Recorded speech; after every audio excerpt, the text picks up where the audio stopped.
Si je te disais qu'il y a un facteur chance omniprésent dans ta vie qui bloque ta confiance en toi, aimerais-tu comprendre pourquoi? Si je te disais que les mauvaises décisions ou choix que tu avais faits dans ta vie étaient inévitables, mais sont une incroyable force pour te bâtir un avenir solide, aimerais-tu savoir pourquoi? Si je te disais que la confiance en toi se fonde sur deux piliers majeurs, aimerais-tu comprendre pourquoi? Bienvenue dans le podcast Les 10 lois, 10 lois radicales et uniques pour se construire une personnalité respectée et respectable. Pour savoir comment avoir confiance en soi rapidement, on va s'appuyer sur la loi 1, tirer de chaque aventure une expérience de puissance. La loi 1 est extrait de mon livre 10 lois pour la jeunesse française que tu peux retrouver sur Amazon immédiatement si tu veux creuser le sujet plus profondément, notamment sur les points et les épisodes qui vont suivre. Alors, la confiance en soi. Comment avoir confiance en soi rapidement? Dans cet épisode, on va s'attarder sur le facteur chance. Mais avant de s'attaquer au facteur chance précisément, qui va t'aider à bâtir ta confiance en soi, une petite définition qui nous échappe. La confiance en soi, selon le dictionnaire, c'est avoir la conviction de posséder les ressources en soi pour faire face à ce qui arrive. Donc tout de suite, comprends bien et sépare. Confiance en soi est différent de charisme. Certes, pour avoir du charisme, il faut posséder des ressources en soi, avoir une conviction en sa force intérieure, mais le charisme, c'est avant tout avoir une aura qui attire les gens à soi. L'un ne va pas sans l'autre. C'est-à-dire que pour avoir du charisme, il faut d'abord bien sûr avoir une confiance en soi.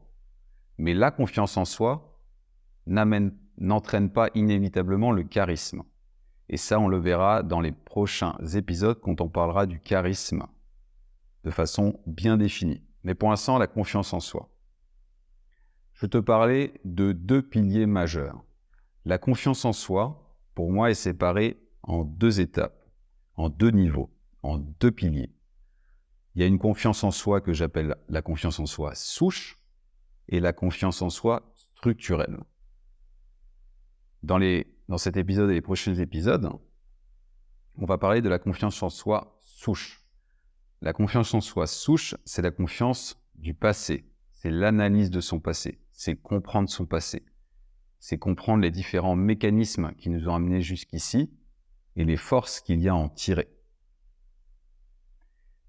La confiance en soi souche, elle résulte d'une certitude de la justesse de son passé.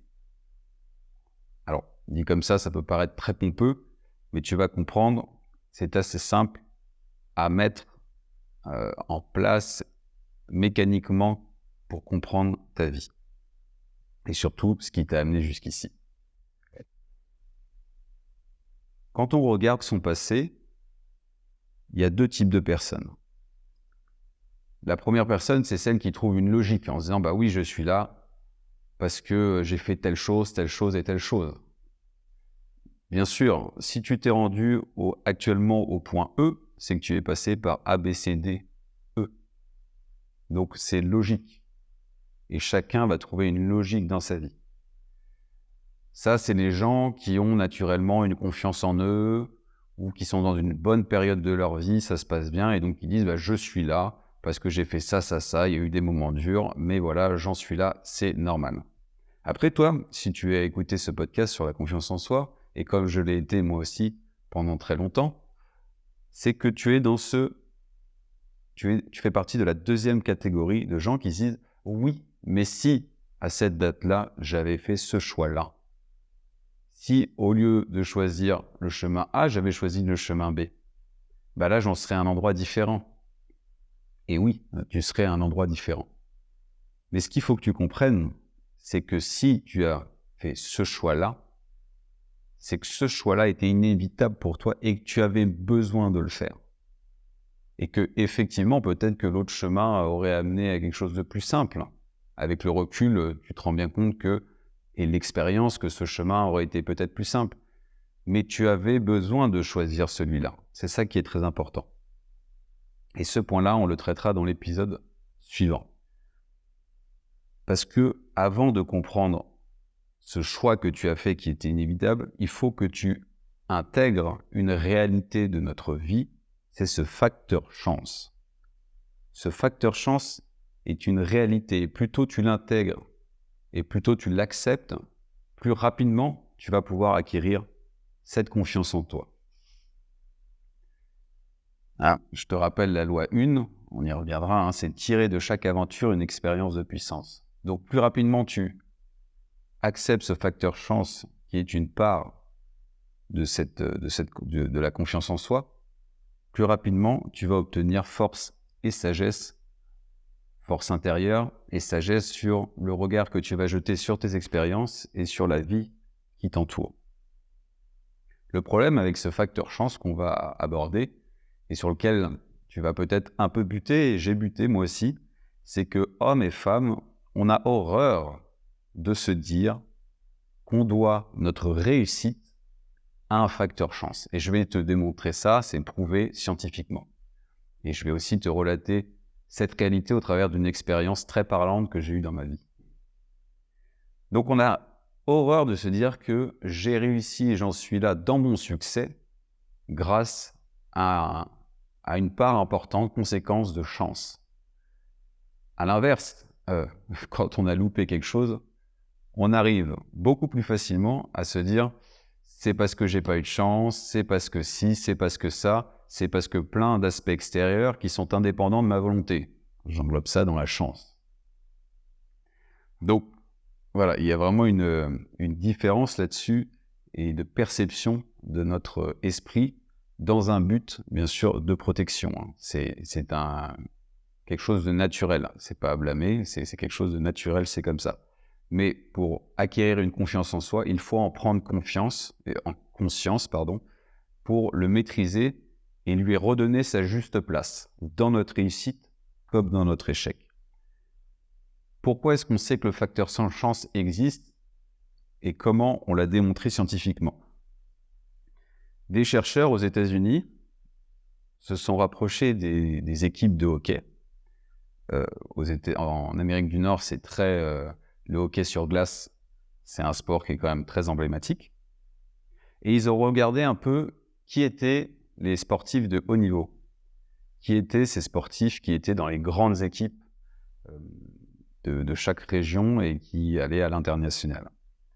Ils se sont rendus compte que 90% d'entre eux, on parle de 90% des joueurs de haut niveau qui se retrouvaient dans les grandes équipes, étaient nés dans le premier trimestre de l'année, donc entre janvier et mars, et que le reste se répartissait sur l'année.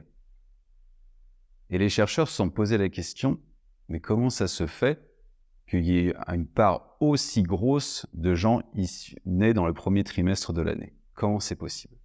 Et en analysant et en cherchant, ils se sont rendus compte que les sélections à travers chaque catégorie, pour ressortir très rapidement les meilleurs éléments et pouvoir les détecter, donc les mettre avec des coachs qui vont pouvoir les faire travailler plus précisément que le reste du groupe, pour aller les mettre dans des stages de jeunes prodiges, de futurs prodiges. Eh bien, ces sélections-là se faisaient en début d'année. Et donc, en début d'année, eh ben, on le sait, à l'adolescence, vous avez tous eu, ou vous avez peut-être été cette personne. En tout cas, moi, j'ai eu des copains qui me mettaient déjà une tête en 5e. Alors vous étiez peut-être la personne qui mettait une tête à tout le monde en 5e. Mais au ce moment de la sélection, eh ben, quelqu'un qui met une tête à son camarade de la même année est mécaniquement plus fort, a de plus grandes chances d'être plus fort. Rien n'est vrai à 100%, mais dans les grandes lignes, c'est ça. Et donc, les sélections se faisant en début d'année, forcément, ceux qui étaient nés en début d'année avaient beaucoup plus de chances d'être morphologiquement développés par rapport à leurs amis de la même année qui, eux, étaient nés en fin d'année. Et c'est comme ça que, mécaniquement, les joueurs de hockey qui se retrouvent à l'international sont en majorité issus de du premier trimestre de l'année. Après, il y a un effet boule de neige, effectivement, c'est-à-dire que morphologiquement, ils se sont développés plus vite que leurs camarades parce qu'ils sont au début d'année. Donc après, ils reçoivent un entraînement particulier, ils reçoivent des attentions particulières. Donc ils sont techniquement, ils travaillent beaucoup plus. Donc après, ça se retrouve, la technique suit la morphologie. Et donc en fait, ils sont mis dans un cercle vertueux que leurs petits collègues de fin d'année n'ont pas du tout.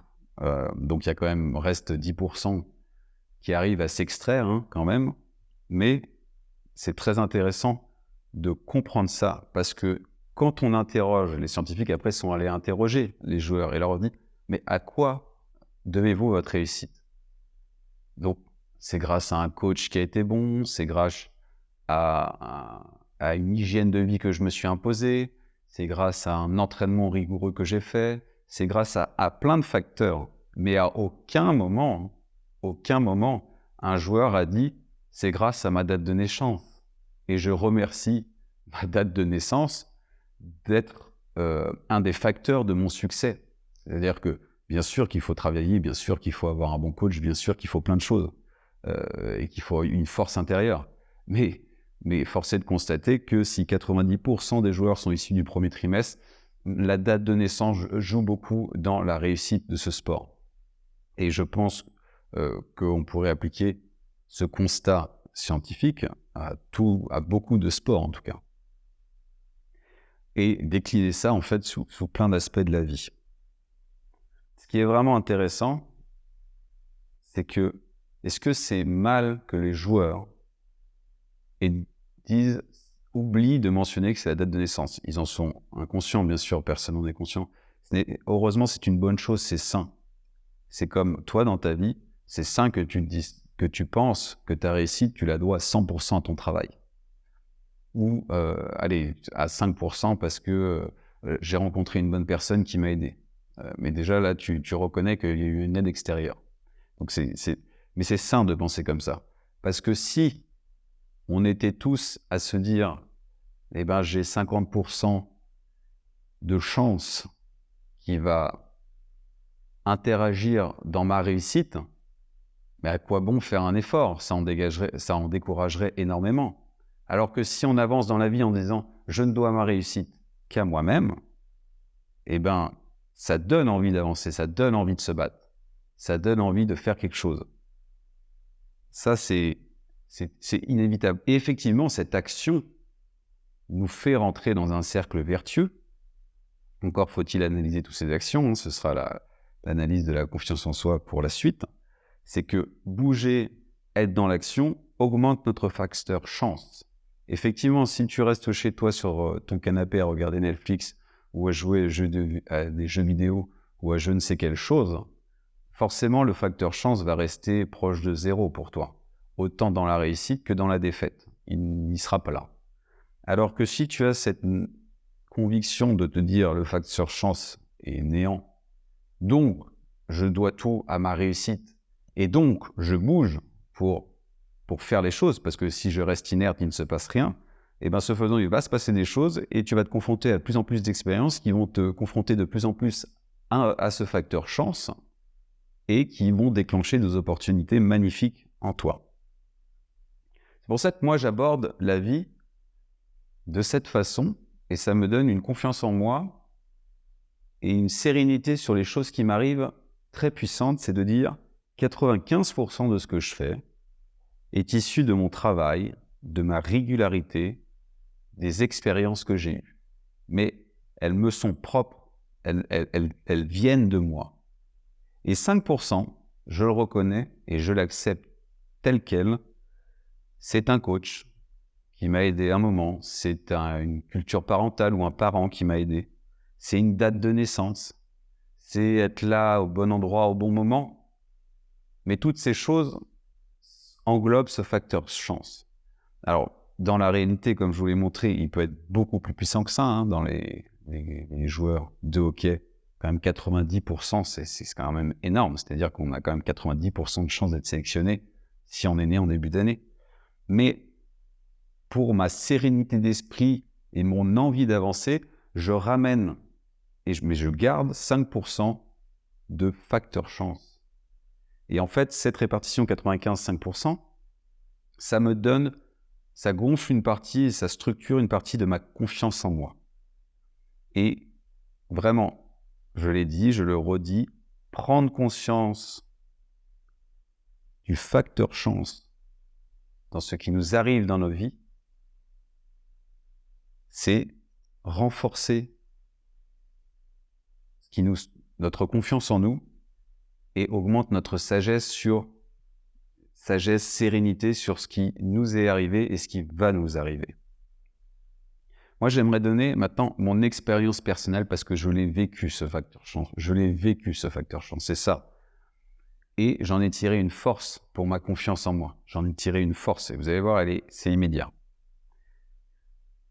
Il y a 5 années de cela, j'ai fait de la vente en ligne, je me suis formé à la vente en ligne sur Internet. Je vendais des formations sur tout un tas de choses.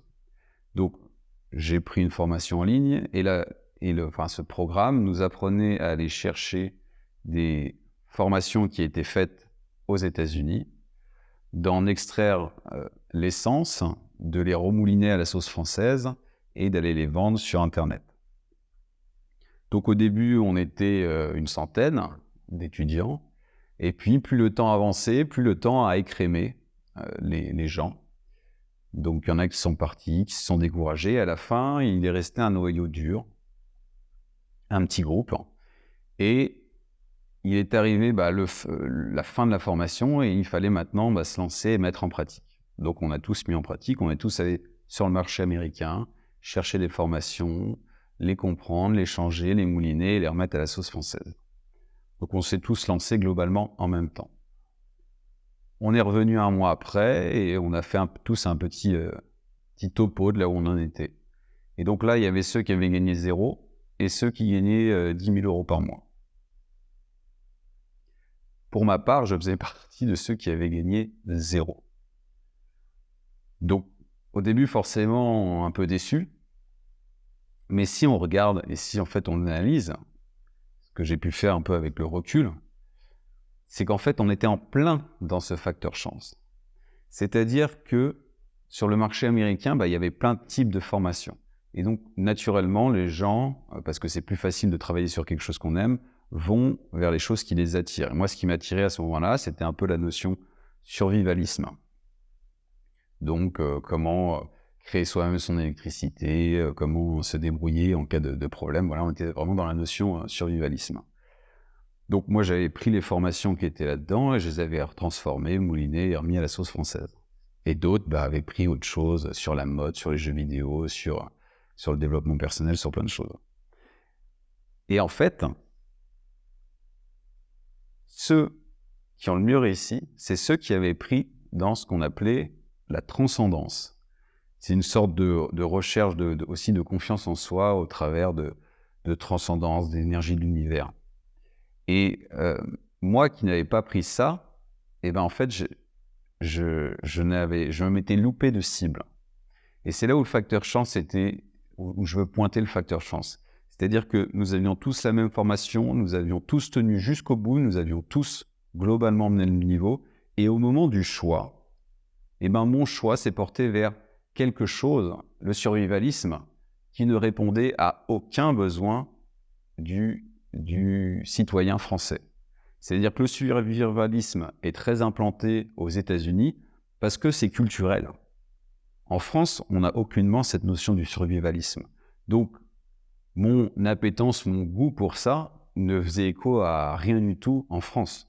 Alors qu'à l'inverse, quelqu'un qui s'était intéressé à la transcendance, au développement personnel, le français à l'heure actuelle est perdu, il cherche à se reconstruire, il cherche à donner un sens à sa vie et donc est très friand de ce type de produit. Et donc, moi, je me retrouvais à avoir fait 0 et lui se retrouvait, et d'autres collègues se retrouvaient à avoir fait 10 000 €. Et là, on ne peut rien y faire. Là, il n'y a rien à y faire, c'est tout. Il y a eu un choix qui a été fait, alors qu'il y a eu le même travail, il y a eu les mêmes choses, mais à la fin, c'est la chance. C'est comme ça, il a choisi le bon produit, j'ai choisi le mauvais produit, avec l'expérience du moment. Maintenant, si je devais refaire la même chose, j'intégrerais dans mon logiciel, effectivement, il y a des produits qui marchent aux États-Unis, il y a des produits qui ne marchent pas en France, l'inverse est vrai, il y a des produits qui marchent dans un pays et qui marchent dans l'autre. Et donc, j'intégrerais ça à ma base de réflexion, mais on avait tous la même base de réflexion, le même travail, et personne n'avait prêté attention à ce point. On a juste choisi au pif, grossièrement. Et ça a donné ses résultats. Voilà, là on est dans le facteur chance. Mais d'avoir conscience de ce facteur chance, c'est que ça m'évite la jalousie, ça m'évite de dire « Oh là là, il a eu de la chance, c'est injuste, pourquoi la vie m'en veut ?» et de me détruire en fait. De me détruire et finalement de perdre confiance en moi. Parce qu'essayer de trouver de la jalousie et en jetant la jalousie envers les autres, c'est une manière d'essayer de se protéger et de diminuer en fait le manque de chance qu'on a eu. Mais étant conscient qu'il y avait un facteur chance, et étant conscient qu'à un moment, il y allait avoir le dernier écrémage, finalement, dans la sélection qu'on avait eue, le dernier écrémage allait se faire via le facteur chance, eh bien, je peux dire, très bien, c'est comme ça, ce facteur chance est une réalité, il existe, mais il ne dévalue en rien tout le travail que j'ai fait avant et toute l'expérience que j'ai acquise. Et dans cet échec, j'ai même acquis une nouvelle expérience de me comprendre qu'il y avait des produits différents entre la France et les États-Unis et que vraiment, ça avait un impact puissant entre une réussite et un échec. Donc, prendre conscience de ça, c'est vraiment comprendre une partie de la confiance en soi. C'est ramener, redonner à sa juste place cette réussite ou cet échec qui est dû soit à notre travail, soit à ce facteur chance. Voir la vie aussi et avoir cette notion de chance dans la tête, c'est d'éviter de devenir une personne qui a l'impression de tout se devoir sans rien devoir à personne. Vous savez, cette personne un peu imbue d'elle-même, péteuse, qui est successful, qui a réussi, mais qui n'a pas ce brin d'humilité. Vous voyez, ce brin de recul, ce brin de gentillesse, de sérénité vis-à-vis de la vie. En disant oui, j'en suis là grâce à mon travail, mais je sais qu'il y a une part de facteur chance qui m'échappe ou que j'ai conscience, ou que j'ai identifié. Mais voilà, je célèbre ma réussite, et il est normal que je célèbre ma réussite, c'est normal, mais avec la juste mesure, en disant il y a eu un moment, quelque chose m'a aidé, qui m'a échappé ou non, mais voilà, j'en prends conscience. Et donc, ça nous évite de devenir ces personnes péteuses et détestables qu'on a tous dans notre quotidien. Je suis sûr que tu as quelqu'un en tête qui est comme ça et que tu as envie de lui dire redescends de 2 niveaux là parce que ça va pas du tout. Et ben voilà, ça évite. Et ce faisant, en évitant, et ben finalement, on devient beaucoup plus respectable et respecté. C'est-à-dire que les gens respectent le succès. Sentir que les gens respectent notre succès nous donne de la confiance en nous, ça c'est indéniable. Mais c'est un succès qui est justement dosé. C'est pour ça qu'il est juste. Et l'être humain, instinctivement, sait sentir le juste et le faux. Le mec péteux, la personne péteuse, hautaine, au-dessus, qui se croit au-dessus de tout, on sent instinctivement qu'il y a quelque chose de faux, de malsain et qui est injuste en fait. Alors que si vous êtes cette personne qui savait remettre la part de chance à sa place et lui donner sa juste place, vous allez devenir cette personne qui est juste vis-à-vis de sa réussite ou juste vis-à-vis de son échec. Et ça, les gens, c'est très puissant dans les relations humaines. Et c'est très puissant dans la confiance que vous allez créer en vous. Maintenant que vous avez compris ça, maintenant que vous avez compris cette notion de facteur chance, qu'est-ce qu'il implique? J'espère que vous l'avez compris au travers de l'exemple scientifique que je vous ai donné. J'espère que vous l'avez compris au niveau de mon exemple personnel. Maintenant, on va pouvoir faire le travail d'attaquer la lecture de votre passé. Parce que dans cette lecture, on va pouvoir injecter ce facteur chance. Et vous allez pouvoir maintenant mieux détecter et peut-être mieux comprendre ce qui s'est passé et le pourquoi du comment. Parce que je vous rappelle, il y a 2 piliers, confiance en soi souche, confiance en soi structurelle. La confiance en soi souche, c'est la certitude de la justesse de son passé. Donc, il va falloir, pour obtenir de la confiance en vous, que votre passé soit au clair, que chacune de vos expériences soit au clair, sans que le chemin que vous avez fait soit balisé et soit compris. Il est impossible que vous construisiez une confiance en vous. Mais attaquer maintenant ce balisage, c'est un épisode à part entière et je vous propose de vous retrouver pour un second épisode où l'on continuera là-dessus.